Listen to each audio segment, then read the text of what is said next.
This town is controlled by a small group of people. Basically, the ones who overcame, who did the thing in 1898, they're still in control. The interesting thing about it is that they're children of wackos. They're not capable of holding on to whatever their fathers stole,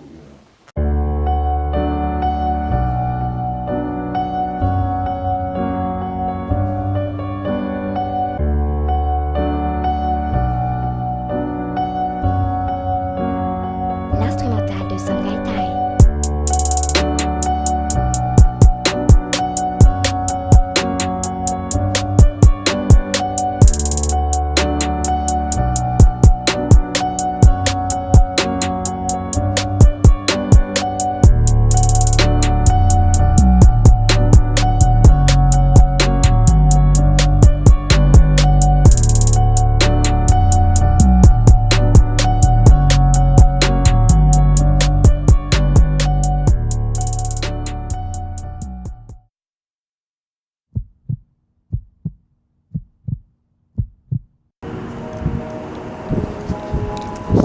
Reni Thomas was born right here in Community Hospital.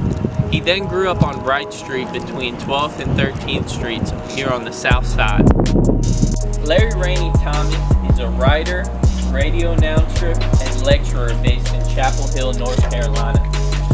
He's also the author of the books Rabbit, Rabbit, Rabbit, a fictional account of the Wilmington 10 incident, and a non-fiction book about the Wilmington 10 called The True Story Behind the Wilmington 10. An interview that he conducted in the early 90s with Lee Morgan's wife has become the basis of a documentary currently on Netflix called I Called Him Morgan.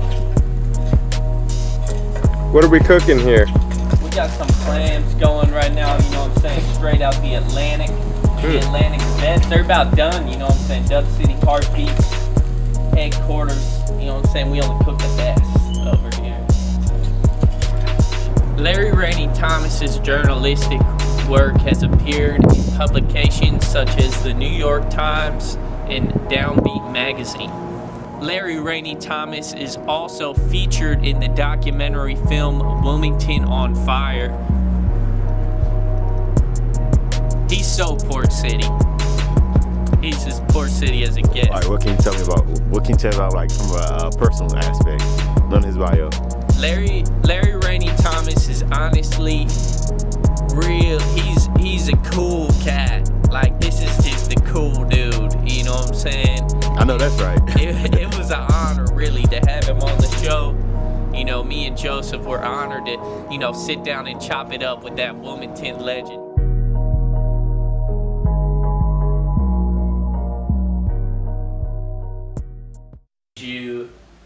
So did you go to Williston? I went to Williston for 1 year. And then I transferred to Hanover High School. I graduated from New Hanover, 67. It was like 12 of us, African Americans, and about 3,000 European Americans. It was a very interesting experience. I learned a lot. That was one of the best moves I ever made. I found out that all white people weren't smart. Because I would check out some white guy looking on my paper while I was taking a test. I don't think you want to do that. So that was very eye-opening. So I also found out that white folks have dichotomies. They're really not together either. You know, they're not. You know, they look down on poor whites specifically. Really look down on them. Yeah, poor white trash. And then there's like the Greeks. There's the Italians. Anybody who is an Anglo-Saxon Protestant, they're not a part of the clique. And then there are people who have money. Yeah. You know, they call them, I think they call them the 400s. You know? That was one of the learning experiences for me that carried on with me. Even when I went to grad school at UNC, I got my master's in history, and I carried that on. I carried that on throughout my whole life. Really. You know, I realized that all white folks ain't white folks. They're not really together. You know, we would think so, but we don't. Those who don't know any better fall for that. Yeah, that's really interesting that kind of paradigm shift, I guess, that occurred when you went over to Hanover. It's kind of like confuses me too that was like a white high school, yet this is like a very black neighborhood here. Well, there were whites living over that way. Yeah. On that side of the market. Yeah. Okay. And some of this area. You see all these houses back over this way. Yeah. There were Europeans living in those houses, but once a black person moved in, they moved out. You know? And if you're talking about segregated situation where mostly white folks went over there, and mostly black folks went to Williston. But because of the court ruling, they had to desegregate. It wasn't integration, because when they integrate, it's mixed. Yeah. This was desegregation. In other words, we went because of freedom of choice. My brother and I decided, plus the excuse was they had a junior ROTC. So the excuse was, well, we coming over here because we want to be in the junior ROTC. It was the only junior ROTC in the state of North Carolina, over in Hanover High School. That's pretty crazy. Yeah. So you saw these. Well, one guy went up. I think it was him, and another. His name was Alfred Dees. And I think it was about two of them at first, two African Americans over there. And he was Uncle Tom, so he got along pretty nice. But he was in the ROTC, and he used to come visit us because he was one of our in our classes. He used to come visit us over at Williston, and we were so proud of him that he had gone to Hanover High School, and I think it was about two of them at that time. I always hear like people talk about and when you look at the accomplishments of people who graduated from Williston in that time period, it really is like mind-blowing. Yeah, it is. Especially because, look at the history of the black community in Wilmington, it always was like, they always, like anything they had, like they got it themselves and, came together as a community to kind of build it, it seems like. So why do you think Hanover, like the better school in your mind, I guess? Well, they had everything. Yeah. They had a better facility, they had the books, they just had the best facility, the better facility than we had. I'll tell you an interesting note. They gave out this test, achievement test, and they gave it to all the students in the city. And there were 2 or 3 African Americans over at Williston who scored higher than the white students at Hanover High School.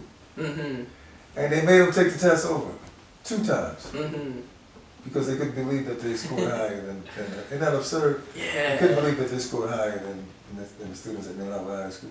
But Africans have always had it hard, man. We've always had to survive. Black don't crack. We just don't crack. There's some kind of way that's in our DNA that we just don't, I mean, I'll tell you, there's a book called We Have Taken the City. Are you familiar with that book? I haven't read it. That's a definitive book, Definitive History, written by Leon Prather, who's a professor at Tennessee State University. And Dr. Prather was actually looking at something else. And he bumped into this 1890. He said, well, no, because it was supposed to have been a secret. Yeah. But the secret is there is no secret. All you gotta do is research. It's well documented. Yeah. Charles Chesnutt wrote a book in 1905 called The Marrow of Tradition, which is a fictional account of the incident. He changed the name of Wilmington to Wellington. And then in the 1930s, I think Harry Hayden wrote a book called The Wilmington Rebellion of 1890. But what he was saying was the white folks rebelled against the government. It's the segregated government, the integrated government, because they refused to be, quote unquote, governed by a bunch of apes. You have to understand that the whole mindset for, quote unquote, white people is to think that all black people are subhuman, they're not incapable of creating anything, incapable of even thinking.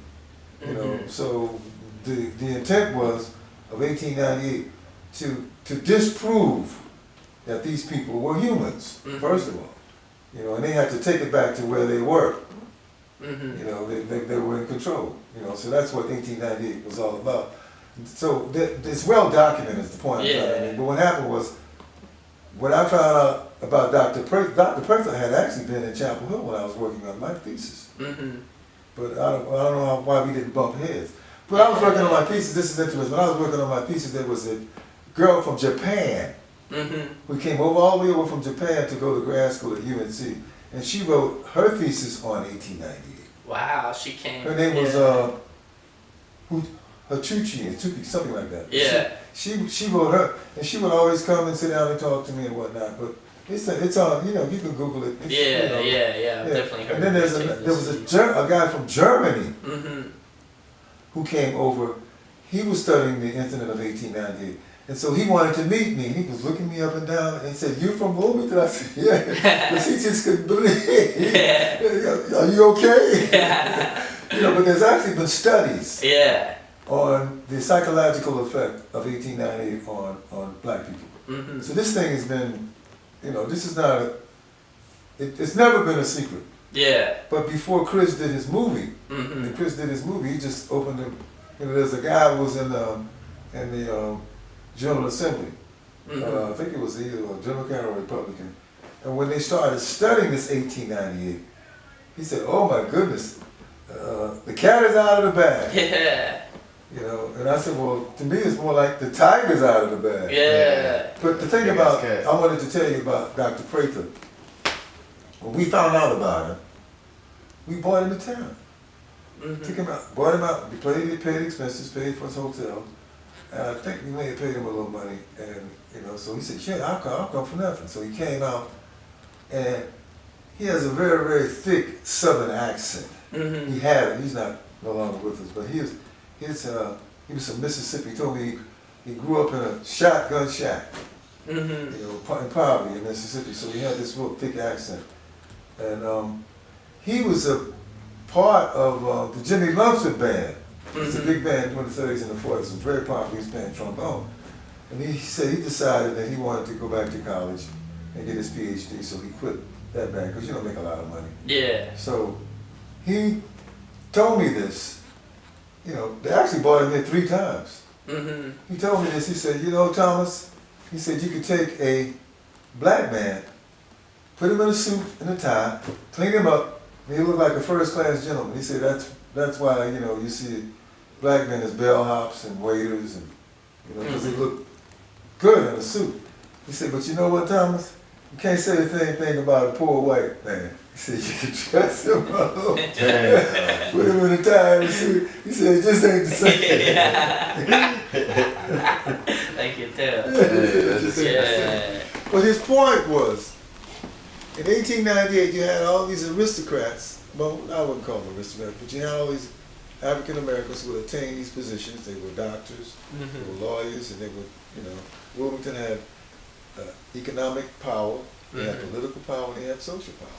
You had blacks who were so well off that they had white butlers and white maids, right? And they were carrying themselves in a dignified manner.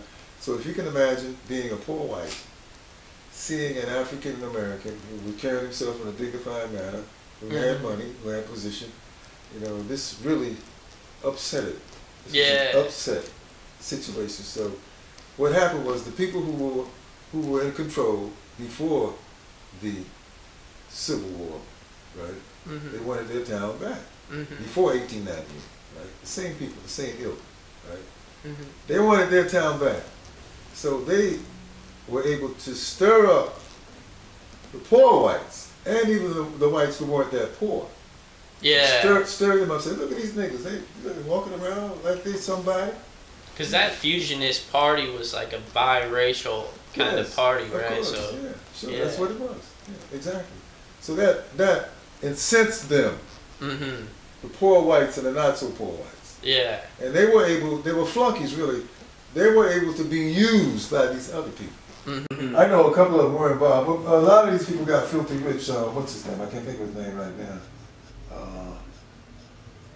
I'll think of it later. He became, later on, he moved to Texas and helped to found, it was Exxon. It was Esso at that time, ESSO. Yeah. Yeah. He was in the... Standard Oil. Wow. That's crazy. Some people, Paisley, that's his name, Paisley. They had this big mansion down on Masonboro Sound, man. You could go down there now and see that mansion. Wow. These people got filthy rich. Filthy rich. They're still rich. This thing had international implications. Mm-hmm. Yeah, international implications. Internet. They went to Williston and everything. So were you involved in the boycott that happened at? I was in Nashville, Tennessee. I read about it. Okay. Those guys are younger than I was. Okay. See, they were. I came out at 67. Mm-hmm. And we're talking about, they were along with my sister. We're talking about people who were in high school in the 70s. Mm-hmm. I was gone then. So you were able to go to Hanover before Yeah. the schools were It was called freedom of desegregated? choice. Okay. If you wanted to go, you could go. Okay. And so I asked my parents, could I go? And I said, yeah. I just got tired of being around the same people at Williston. Mm-hmm. You know, there's a tribal war going on there too. You know, there's the high yellows and the people whose parents were teachers. My mom was a teacher, so I caught hell all the time. Mm-hmm. You know, TK, teacher's kid, or Mhm. TC. And my grandfather was a preacher, so I really caught him. PC and PK, preacher's child, preacher's kid, Mm-hmm. teacher's child, teacher's kid, that kind of thing. But they all kind of, and then the people from the projects never really got along with people. I just got tired of being around niggas. You know, so I decided to go. Mm-hmm. In a sense, I mean, I don't mean niggas. Yeah, I know I what mean you nigga mean. mentality. Yeah. That kind of thing, you know. So I left, and I was came out in '67. I went to Central. I was 17. I skipped the first grade. I took a test, and I knew all the stuff that was in the first grade, so I skipped it. I never went to the first grade. I went to the second grade. So I was always a year younger than most of the people who was in my class. You said there's like 12 of you that went over there. Like, how was the reception? Well, it was fucked up. Yeah. They didn't. It's a strange feeling being in class and everybody ignoring you except the teacher, including the teacher.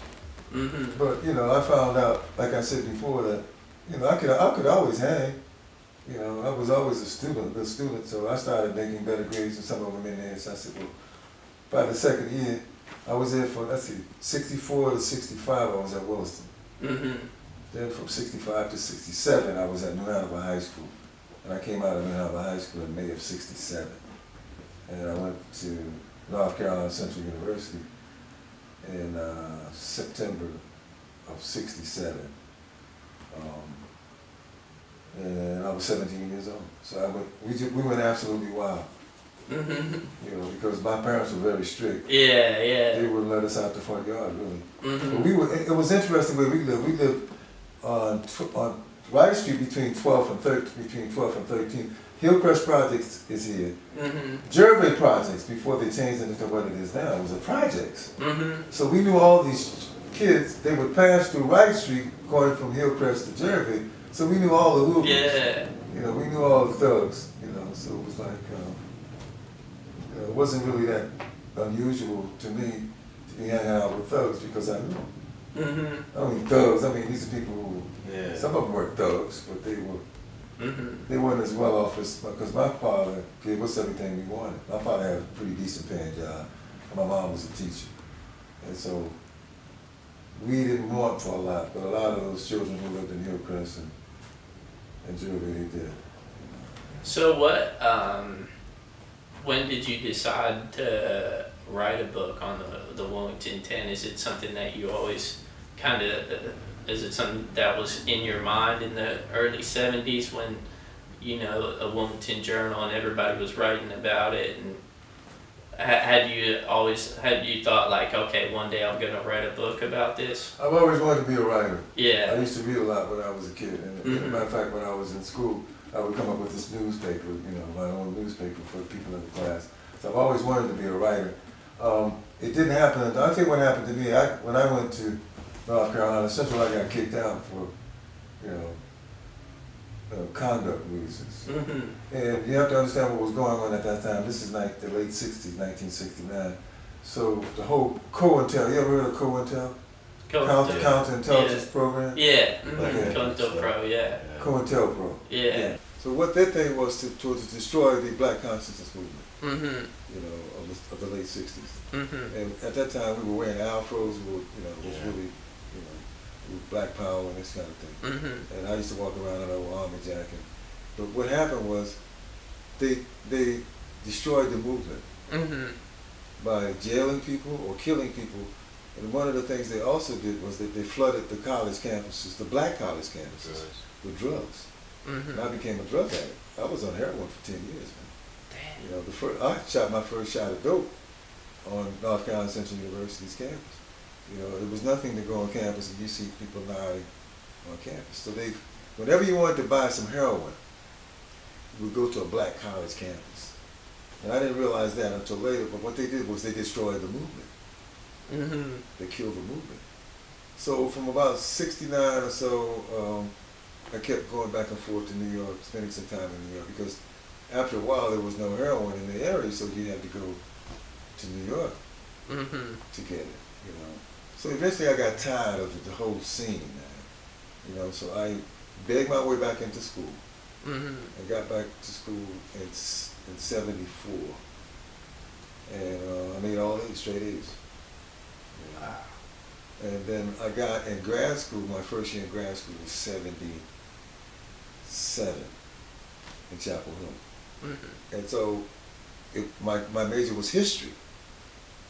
And so I decided, you have to understand what's going on in the 70s, that's the Wilmington 10, because they got arrested in 72. Right? I was in Nashville, Tennessee in 71, and when that whole thing happened. And it happened. I was in February of that, and I kept saying, I was surprised because I read the newspaper, the Nashville Banner, and I said, oh, they're raising hell in my hometown. But shortly after that, I got kicked out of school. I was going to mortician school because I got kicked out of school and my father wanted me to do something. Yeah. So he said, well, I'm going to send you to mortician school. Out in Nashville, Tennessee. You can always count on people dying. Yeah, out in Nashville, Tennessee, but it was not a good fit at all. So I got kicked out of that school too. And I remember coming back to Wilmington in February of 1971, and I went to cop some heroin, and the guy who was selling it was in the same block that Mike's Grocery was in, and the building had been burned. You know, I said, damn, man, what happened to Mike's Grocery? He said, they burned that motherfucker down, man. You know, and I said, why? He said, the kids were boycotting schools. They got mad and burned it down. So once I got the fast forward, when I got back to school in 74, and I got out in 77, once I majored in history. Of course, that whole thing was happening because they got arrested in 72. It was all in the news. CBS, Sunday, 60 Minutes did a piece on it. Time magazine, New York Times magazine did a piece on it. So when I got to grad school, I decided, I said, well, I'm going to write my thesis on the Wilmington 10 because I know these guys, you know, and I can go back to Wilmington and interview people. I actually interviewed over 100 people. Wow. In the process of doing it. But when I got ready to do my thesis, because I'd studied stuff that led up until the history of Wilmington, and you know, so I said, well, I told my advisor, I said, well, I'm going to do my thesis on the Wilmington 10. This was in 1970, my second year in grad school, maybe 78. So he said, it's not history yet. You know, I said, well, when will it be history? He said, well, in about 25 or 26 years it'll be history. But I was able to write a fictional account of the Wilmington 10. I call it Rabbit, Rabbit, Rabbit. A fictional account, based on the interviews that I had conducted. You know, but it's strictly fictional. Yeah. You know, I call Mike's Grocery Ike's Grocery.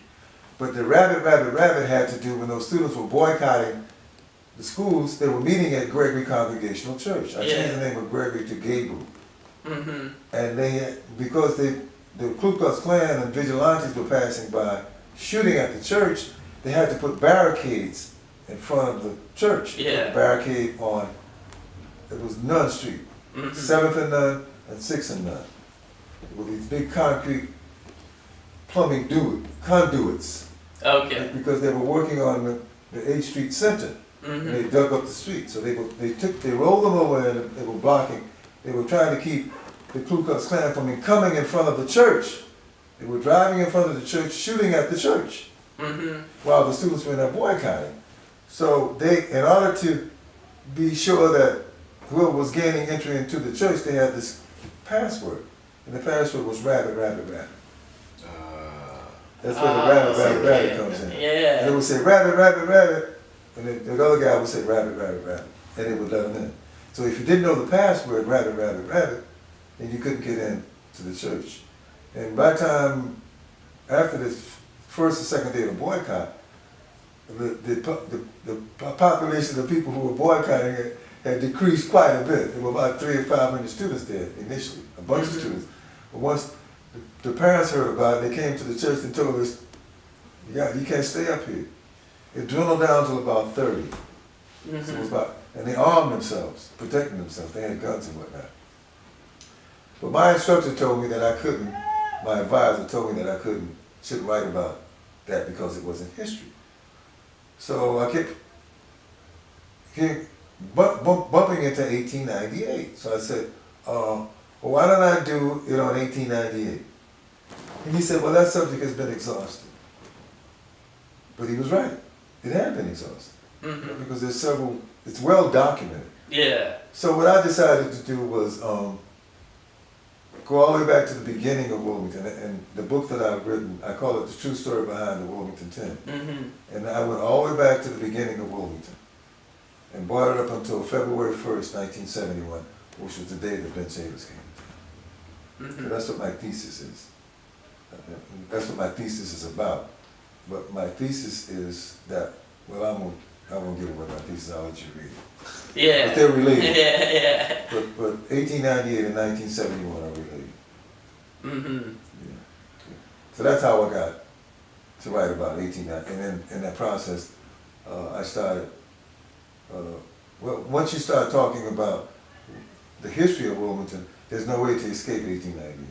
You keep bumping into it. It was like a turning point in the history of the town. Yeah. Would you say that from all those interviews that you conducted, the generation, I guess, of those students' parents kind of weren't ready to really be out there Of course, yeah, boycotting? sure. And Yeah, right. yeah, would you say that's because of 1898? Well, I think probably. Yeah. But you have to remember, see, a lot of people, I was there during the 60s. The young people were the ones who really were doing all the, all the protesting. The people, the older African Americans, they were scared shitless. They were hiding in the closets and hiding up under the beds.